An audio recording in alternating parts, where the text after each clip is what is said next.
এহসানুল হক ইনু সাহেবের বিরুদ্ধে তার বিরুদ্ধে মোট 8টি চার্জ গঠন করা হয়েছে, যে অভিযোগগুলোতে তার 14 দলীয় জোটের অন্যতম শরিক দল জাতীয় সমাজতান্ত্রিক দলের সভাপতি হিসাবে এবং 14 দলীয় জোটের একজন প্রভাবশালী নেতা হিসাবে বিভিন্ন সময়ে 14 দলীয় জোটের মিটিংয়ে আন্দোলন দমনে বিভিন্ন পরিকল্পনা গ্রহণ, কারফিউ জারি, শুটার সাইট, এগুলোর ব্যাপারে তার যে ভূমিকা ছিল সেই তার কমান্ড এবং সুপিরিয়র রেসপন্সিবিলিটির কারণে তার বিরুদ্ধে এই অভিযোগগুলো গঠন হয়েছে।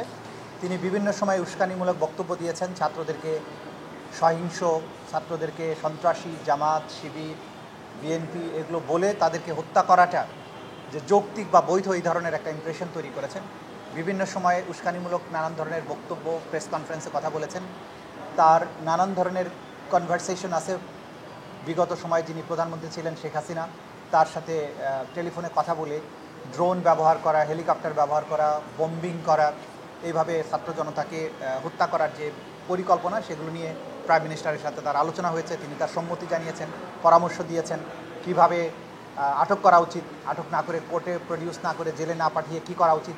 এই যে পুরো মানবতা বিরোধী অপরাধ সংগঠন হয়েছে বাংলাদেশে, সেই ব্যাপারে তার যে রোল সেগুলোকে আমরা অভিযোগ আকারে নিয়ে এসেছিলাম। সেগুলোর ভিত্তিতে মোট 8টি অভিযোগ তার বিরুদ্ধে গঠন করা হয়েছে। সর্বশেষ যে 8 নম্বর অভিযোগটা ছিল, কুষ্টিয়া শহরে 5ই আগস্টে 6 জন ব্যক্তিকে তার পরামর্শ নির্দেশে সেখানকার পুলিশ এবং প্রশাসন, আওয়ামী লীগ, যুবলীগ, ছাত্রলীগ, 14 দলীয় জোট মিলিয়ে এই 5 জন ছাত্র জনতাকে হত্যা করা, এই সব মিলিয়ে 8টি অভিযোগ তার বিরুদ্ধে গঠন করা হয়েছে। আগামী 30শে নভেম্বর তার এই মামলার ওপেনিং স্টেটমেন্টের জন্য এবং সাক্ষ্য গ্রহণের জন্য দিন ধার্য করা হয়েছে। একই রকম অভিযোগে মাহবুবুল আলম হানিফ, যিনি আওয়ামী লীগের অন্যতম একজন নেতা, এবং তার সহ কুষ্টিয়া আওয়ামী লীগের আরও 3 জন নেতা সহ মোট 4 জনের বিরুদ্ধে আরও একটি মামলায় অভিযোগ গঠন হয়েছে এবং সেটার বিচারের জন্য 25শে নভেম্বর সাক্ষ্য গ্রহণের জন্য দিন ধার্য করা হয়েছে। এই হচ্ছে মোটামুটি আজকের আপডেট। উনি বলছেন যে রাজনৈতিক এগুলো কোনো কিছুই আপনারা এটা আমলে নিতে পারবেন না।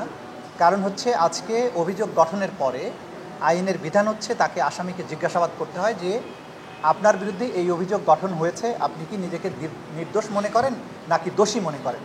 যদি উনি নিজেকে দোষী বলেন তাহলে আদালত এখানেই এটার ভিত্তিতে একটা রায় দিয়ে ফেলতে পারেন। আর যদি উনি মনে করেন যে তিনি নির্দোষ হলে মামলাটি বিচারে যাবে, সাক্ষ্য প্রমাণের মাধ্যমেই তাকে প্রমাণ করতে হবে তিনি নির্দোষ, আর প্রসিকিউশন প্রমাণের চেষ্টা করবে তিনি দোষী। এই প্রশ্নের জবাবে তিনি একটা জবাবই শুধু দিতে পারবেন, সেটা হচ্ছে উনি দোষী না নির্দোষ। এর বাইরে তিনি যে সমস্ত বক্তব্য দিয়েছেন এগুলো আমলে নেওয়ার কোনো